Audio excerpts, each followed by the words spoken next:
আসসালামু আলাইকুম। সবাই কেমন আছেন? অবশ্যই সব ভালো আছেন। আজকে আমি এটা কিছু কথা নিয়ে আসলাম। মাতৃগর্ভে মানে মায়ের গর্ভে বাচ্চা আর ক্লিনিকে দেখা হবে না, কোনো হসপিটালে দেখা হবে না, কোনো ডাক্তারকে বলতে পারবে না, কোনো নার্স বলতে পারবে না। আলহামদুলিল্লাহ আলহামদুলিল্লাহ।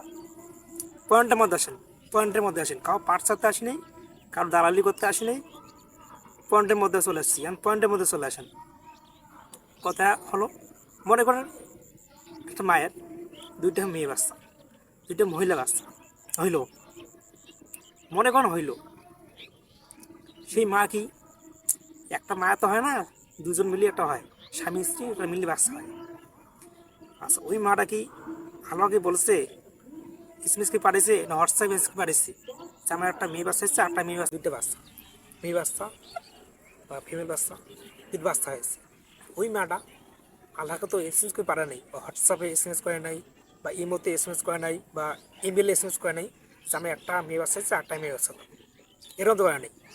পয়েন্টের মধ্যে আসে, সব থেকে কাছের মানুষ, সব থেকে কাছের পরিবার, কাছের মানুষ বিয়ের পর থেকে সব থেকে কাছের মানুষ হয় তার হাজব্যান্ড, তার স্বামী।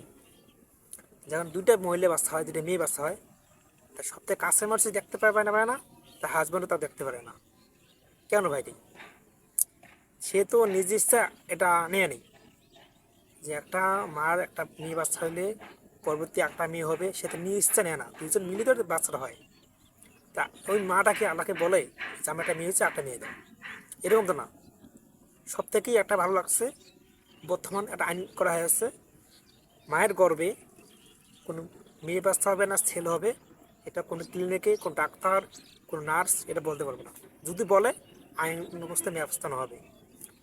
যেটা আইনটা সঠিকভাবে কাজ করে, আলহামদুলিল্লাহ আমি খুশি হব, বাংলা মানুষ অনেক খুশি হবে, এটি ভালো হবে।